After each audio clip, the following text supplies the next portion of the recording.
Hi students. ఈరోజు మనం పైథాన్కి సంబంధించి ఆపరేటర్స్ అనే టాపిక్ చూద్దాం.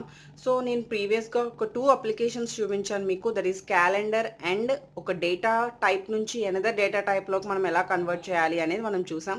సో ఈరోజు మనం చూడబోయే టాపిక్లో పైథాన్లో ఉన్న నెంబర్ ఆఫ్ ఆపరేటర్స్ ఏంటి, ఎన్ని టైప్స్ ఆఫ్ ఆపరేటర్స్ మనం పైథాన్లో యూజ్ చేస్తాము అండ్ దానికి సంబంధించి యూసేజ్ ఎలా ఉండాలి అనేది మనం ఈరోజు చూద్దాము. నేను ఈరోజు థియరిటికల్గా చూపిస్తున్నాను. సో కమింగ్ సూన్ నేను ప్రాక్టికల్గా మనం కొన్ని ఆపరేటర్స్ యూజ్ చేస్తూ ఉంటాం కాబట్టి అప్పుడు నేను మీకు ప్రాక్టికల్గా చూపిస్తాను. సో ఫస్ట్ ఈరోజు what is operator and what is ఆపరెండ్ అని ఫస్ట్ మనం డిస్కస్ చేద్దాం. తర్వాత మనం టైప్స్ ఆఫ్ ఆపరేటర్స్ గురించి చూద్దాం. So first x plus y, for example this is an expression. Okay, x plus y అనేది ఒక ఎక్స్ప్రెషన్ అయితే ఇందులో ఎక్స్ అండ్ వైని మనం ఏమంటాము అండ్ ప్లస్ని ఏమంటాము అంటే ఎక్స్ వైని ఆపరెంట్స్ అంటాం. ఆపరెంట్స్. ఓకే, సో అక్కడ మీరు నెంబర్స్ తీసుకున్నా వేరియబుల్స్ తీసుకున్నా ఏది తీసుకున్నా కూడా ఏ ఆపరేటర్ని అయితే మనం వేటి మీద అప్లై చేస్తున్నామో దాన్ని ఆపరెంట్స్ అంటాము. సో ఏ పర్పస్లో ఏ కాన్సెప్ట్ని అక్కడ అప్లై చేస్తున్నామో దాన్ని ఆపరేటర్ అంటాం. సో అంటే అక్కడ పెర్ఫార్మెన్స్ చేసేయడానికి యూజ్ చేసేదాన్ని ఆపరేటర్ అంటాము. అలానే వేటి మీద పెర్ఫార్మెన్స్ చేస్తున్నాము వాటిని ఆపరెంట్స్ అంటాము. సో దీన్ని మొత్తం కలిపి ఎక్స్ప్రెషన్ అని చెప్పి కాల్ చేస్తాం. సో అలా అయితే మనకి ఇలాంటి ప్లస్ అనే ఆపరేటర్స్ ఎన్ని టైప్స్ ఆఫ్ ఆపరేటర్స్ ఉన్నాయంటే 7 టైప్స్ ఆఫ్ ఆపరేటర్స్ మనకి పైథాన్లో ఉన్నాయి. సో ఆ 7 టైప్స్ ఏంటంటే first one arithmetic operators, and second one comparison or relational operator, and the third one assignment operator, fourth one logical operator, fifth one bitwise operator, and next one membership operator, and the last one identity operators. So టోటల్గా మనకి ఈ 7 types of operators మనకి పైథాన్లో అవైలబుల్గా ఉన్నాయి. అయితే ఇందులో చాలా operators మనం రెగ్యులర్గా అన్ని లాంగ్వేజెస్లో రెగ్యులర్గా యూజ్ చేసే ఆపరేటర్స్ మనకి ఇక్కడ పైథాన్లో కూడా యూజ్ చేస్తాము. సో అయితే ఫస్ట్ వన్ ఇందులో అర్థమెటిక్ ఆపరేటర్స్ గురించి చూద్దాం. So that is arithmetic operators అనగానే మనకి జస్ట్ నార్మల్గా యూజ్ చేసేవి నేను జస్ట్ రాసేస్తున్నాను. ఎడిషన్ అనే దాన్ని మనం యూజ్ చేయాల్సిన ఆపరేటర్ ప్లస్. ఓకే, ఎడిషన్ అనగానే మనం ఏ ఆపరేటర్తో యూజ్ చేస్తాము? ప్లస్ అనే ఆపరేటర్తో యూజ్ చేస్తాం. సో దాన్ని మనం రిప్రజెంట్ చేసే విధానం x plus y equal to result. అంటే ఎక్స్ ప్లస్ వై మనం ఏ నెంబర్స్ మీద ఎడిషన్ పెర్ఫామ్ చేద్దాం అనుకుంటున్నామో ఆ నెంబర్స్కి మధ్యలో ప్లస్ అనే సింబల్ని యూజ్ చేస్తాం. సో నెక్స్ట్ వన్ వచ్చేసరికి subtraction. Next x minus y equal to result, and our next one multiplication.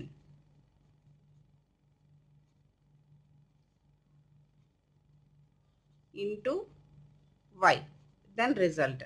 Next one division. Okay, so ఇక్కడికి వచ్చేసరికి మనం డివిజన్ ఆపరేటర్ పెర్ఫామ్ చేస్తున్నాము b బై a అని చెప్పి.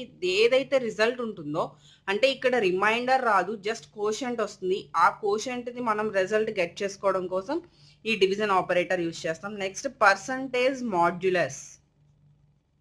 సో దీన్ని యూజ్ చేసేది x percentage y equal to result. By using percentage మనం ఏం చేయొచ్చు అంటే రిమైండర్ గెట్ చేయొచ్చు. అంటే డివిజన్ ఆపరేటర్లో 2 రిజల్ట్స్ ఉంటాయి. ఏంటంటే కోషెంట్ ఒకటి అండ్ రిమైండర్ ఒకటి. సో కోషెంట్ అండ్ రిమైండర్ ఏంటి? మనకి ఎక్స్ సమ్ వై ఇలా మనం డివైడ్ చేసినప్పుడు ఇక్కడ వచ్చేదాన్ని రిమైండర్ అంటాము, ఇక్కడ వచ్చేదాన్ని కోషెంట్ అంటాం. ఈ కోషెంట్ గెట్ చేయడం కోసం మనం డివిజన్ ఆపరేటర్ యూజ్ చేస్తాము. ఈ రిమైండర్ గెట్ చేయడం కోసం పర్సంటేజ్ మాడ్యులో ఆపరేటర్ యూజ్ చేస్తాం. సో నెక్స్ట్ ఇక్కడ ఇంకొక న్యూ ఆపరేటర్ మనకి అర్థమెటిక్ ఆపరేటర్స్లో ఉంది. అది పైథాన్లోనే ఉంటుంది. మనకి డబల్ ఆస్ట్రిక్ ఎక్స్పోనెంట్ అని చెప్పి యూజ్ చేస్తాము. రెగ్యులర్గా ఈ ఆపరేటర్ మనం ఎక్కడ చూడం. సో ఈ డబల్ ఆస్ట్రిక్ ఎక్స్పోనెంట్ ఏంటంటే పవర్ వాల్యూ క్యాలిక్యులేట్ చేయడానికి. దట్ ఈస్ ఏ ఇక్కడ ఇలా క్యాలిక్యులేట్ చేస్తాం, ఏ డబల్ ఆస్ట్రిక్ బి అని చెప్పి. సో ఇక్కడ దీన్ని ఎక్స్పోనెంట్, డబల్ యాస్ట్రిక్ ఎక్స్పోనెంట్ అని చెప్పి కాల్ చేస్తాం. సో దీన్ని కూడా మనం ఎక్కువగా యూజ్ చేస్తూ ఉంటాం. అలానే ఇక్కడ ఇంకొక న్యూ ఆపరేటర్ డబల్ స్లాష్. ఈ డబల్ స్లాష్ వచ్చేసరికి ఫ్లాబర్డ్ డివిజన్ అంటాం. ఓకే, సో ఇది కూడా సేమ్ యూజ్ చేసే process x double slash y, that is result. ఇది కూడా ఏం చేస్తుంది అంటే it gives quotient. Okay, so ఇక్కడ కూడా మనం ఈ ఆపరేటర్ కూడా యూజ్ చేసి మనం ఏం చేయొచ్చు అంటే కోషెంట్ని గెట్ చేయొచ్చు. సో ఇది మనకి అర్థమెటిక్ ఆపరేటర్స్కి సంబంధించిన ఇన్ఫర్మేషన్. సెకండ్ కేటగిరీ వచ్చేసరికి మనకి relational operators or comparison operators. నేమ్లోనే ఉంది కంపారిజన్ అంటే టూ వాల్యూస్ కంపేర్ చేయడానికి. అలానే వాటిని ఇంకొక నేమ్తో మనం రిలేషనల్ అని చెప్పి కాల్ చేస్తూ ఉంటాము. సో వాటిని మనం రిలేషనల్ ఆపరేటర్స్ అంటాం. ఓకే, సో ఆ రిలేషనల్ ఆపరేటర్స్ ఏంటంటే డబల్ ఈక్వల్ టు అనగానే మనకి అసైన్మెంట్ జరగదు. అంటే ఎక్స్ ఈక్వల్ టు వై అంటే ఫర్ ఎగ్జాంపుల్ వైలో ఉన్న రైట్ సైడ్ వేరియబుల్లో ఉన్న వాల్యూ వచ్చి లెఫ్ట్ సైడ్ ఉన్న వేరియబుల్లోకి స్టోర్ అవుతుంది. బట్ డబల్ ఈక్వల్ టు అంటే comparison, A equal to be అంటే ఏలో ఉన్న వాల్యూ బిలో ఉన్న వాల్యూ ఈక్వలా కాదా అని మనం చెక్ చేస్తాము. సో దాన్నే మనం కంపారిజన్ చేయడానికి డబల్ ఈక్వల్ టు యూజ్ చేస్తాం. ఈక్వలా కాదా అని చెక్ చేయడానికి డబల్ ఈక్వల్ టు అయితే, ఈక్వల్ కాదు అని చెక్ చేయడానికి not equal to. So that is x not equal to y. Next like not equal అని చెప్పి దీన్ని ఇలా యూజ్ చేస్తూ ఉంటాం. సో ఇది ఆపరేటర్. నెక్స్ట్ వచ్చేసరికి greater than and less than, greater than or equal to. So ఇవి మనం జనరల్ డైలీ యూజ్ చేసేదే, less than or equal to. Okay, so ఇవన్నీ కూడా మనకి రిలేషనల్ ఆపరేటర్స్. ఈ రిలేషనల్ ఆపరేటర్స్ ఎప్పుడు కూడా మనం కండిషనల్ లెవెల్లో రిలేషనల్ ఆపరేటర్స్ యూజ్ చేస్తాం. ఎందుకంటే ఇవన్నీ కూడా comparison, it gives true or falls.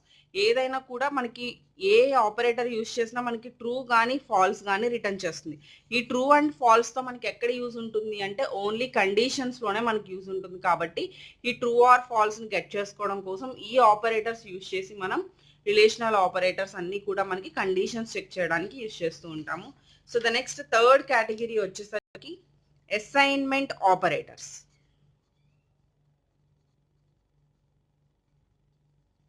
Assignment operators. So assignment operators అనగానే ఇందాక మనం డబల్ ఈక్వల్ టు యూజ్ చేసాము. డబల్ ఈక్వల్ టు అంటే మనం దేనికి జస్ట్ కంపారిజన్ చేయడానికి యూజ్ చేస్తాం. బట్ అసైన్మెంట్ అనేది అసైన్ చేయడానికి యూజ్ చేస్తాం. అంటే ఎక్స్ ఈక్వల్ టు వై అనగా. సో ఈ అసైన్మెంట్ ఆపరేటర్స్లో ద ఫస్ట్ ఆపరేటర్ వచ్చేసరికి సింగిల్ ఈక్వల్ టు అనగానే మనం ప్రీవియస్గా చెప్పుకున్నాం కదా, కంపారిజన్ ఆపరేటర్స్లో డబల్ ఈక్వల్ టు యూజ్ చేస్తాం. X equal to y, that means right side ఉన్న వాల్యూ లెఫ్ట్ సైడ్లోకి స్టోర్ చేయడానికి మనం యూజ్ చేసేది single equal to operator. So that is x equal to y. Next plus equal to అనగానే మనం డైరెక్ట్గా two operations perform చేయడానికి ఒకే దాని మీద x plus equal to y. So దీన్ని మనం రాయాలి అంటే x equal to x plus y అని చెప్పి మెన్షన్ చేస్తాము. సో సేమ్ అలానే మైనస్ ఈక్వల్ టు, సో దాన్ని రిప్రజెంట్ చేయడానికి x minus equal to y అంటే x equal to x minus y. So అంటే ఈ operation right side operation calculate అయిన తర్వాత అది వచ్చి మనకి లెఫ్ట్ సైడ్లోకి స్టోర్ అవుతుంది. సో నెక్స్ట్ వచ్చేసరికి సేమ్ ఇలానే asterisk equal to, next a equal to a asterisk B.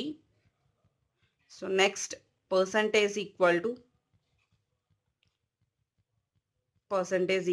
y, that is x equal to x percentage y. So next వచ్చేసరికి స్లాష్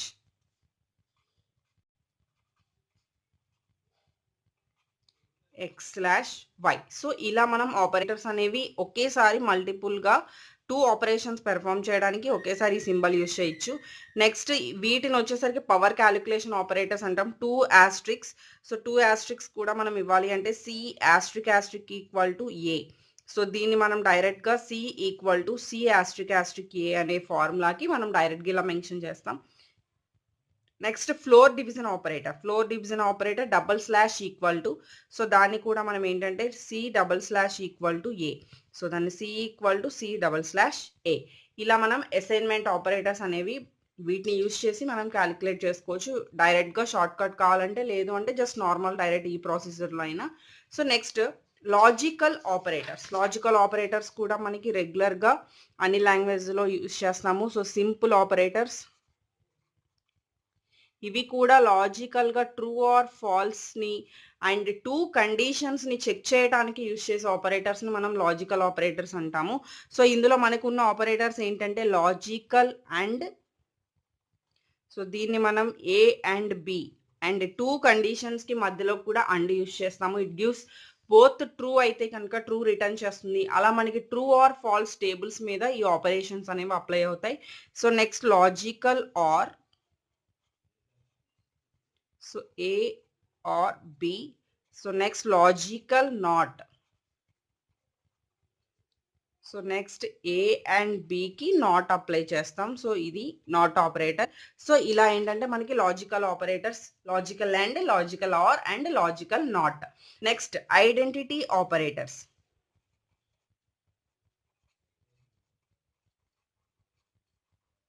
నెక్స్ట్ వన్ వచ్చేసరికి ఐడెంటిటీ ఆపరేటర్స్ అనగానే మనకి ఇక్కడ మెయిన్గా రెండు identity operators, simple, is not.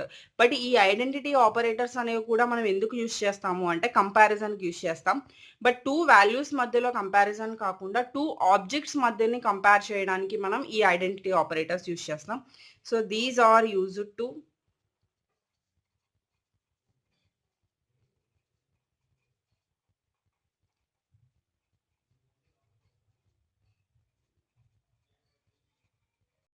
Compare the object. So first one మనకి is operator మనం ఎలా అప్లై చేస్తాము అంటే ఎక్స్ ఈజ్ వై అని అప్లై చేసేటప్పుడు x object and y object both variables అనేవి అంటే ఇక్కడ ఎక్స్ అనేది వై అనేది రెండు వేరియబుల్స్ అయితే, ఈ రెండు కూడా ఒకే ఆబ్జెక్ట్ కి సంబంధించిన వేరియబుల్స్ అయితే కనుక ఈ ఆపరేటర్ మనకి ట్రూ రిటర్న్ చేస్తుంది. సెకండ్ వన్ ఏంటి, ఈజ్ నాట్ అనే ఆపరేటర్ ఏంటి, ఎక్స్ ఈజ్ నాట్ వై. ఇక్కడ ఈ బోత్ వేరియబుల్స్ అనేవి సేమ్ ఆబ్జెక్ట్ లో లేకపోతే ఇది ట్రూ రిటర్న్ చేస్తుంది. ఈజ్ అనేది రెండు సేమ్ ఆబ్జెక్ట్ అయితే ట్రూ రిటర్న్ చేస్తుంది. ఈజ్ నాట్ అనేది రెండు సేమ్ ఆబ్జెక్ట్ కాకపోతే ట్రూ రిటర్న్ చేస్తుంది. So that is the identity operators is not. So next bit wise operators.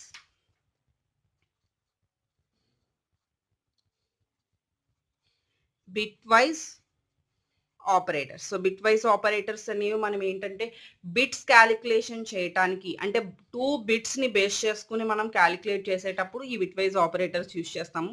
ఇవి చాలా మనం తక్కువగా యూజ్ చేస్తూ ఉంటాం. సమ్ టైమ్స్ మాత్రమే వీటి యొక్క యూజ్ ఉంటుంది. ఇందులో కూడా మనకి అండ్ ఆర్ నాట్ ఉంటాయి. బట్ వీటిని bitwise or bitwise not అని చెప్పి క్యాలిక్యులేట్ చేస్తాం. సో అండ్ ఈ అండ్ ఆపరేటర్ ఏంటంటే బోత్ బిట్స్ అనేవి 1 ఉన్నప్పుడు it sets each bit to 1. Next, OR operator, bitwise OR operator.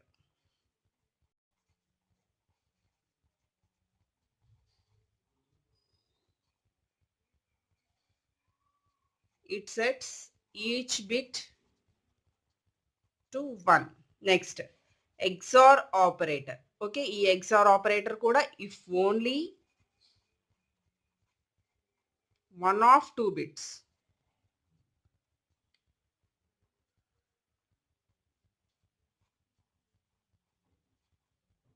each bit to 1. Next, not operator, it inverts. దీన్ని ఏమంటాము అంటే ఇన్వర్ట్స్ అంటాము. Not operator inverts all the bits. Okay, so this is 0 fill left shift and ఇంకొక operator ఇది ఏంటంటే signed right shift. So ఇవి కూడా మనకి shift left by pushing zeros కి and shift left by pushing zeros on right side calculate చేయడానికి మనకి ఈ 2 ఆపరేటర్స్ యూజ్ చేస్తాము. So sometimes bitwise operations వచ్చినప్పుడు మనం వీటి యొక్క యూసేజ్ చూద్దాము. సో ఇవన్నీ కూడా మనకి bit wise operators. Next the last one membership operators. So last category వచ్చేసరికి మనకి ఈ membership operators and identity operators అనేవి మనం ఇక్కడ పైథాన్లో చూస్తాము న్యూగా.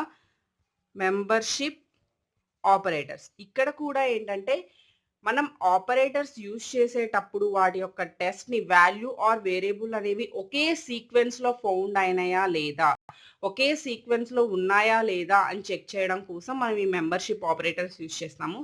So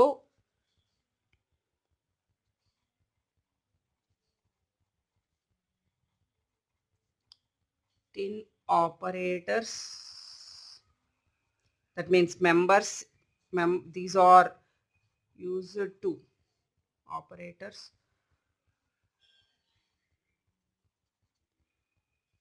sorry, these operators are used to test whether a value or variable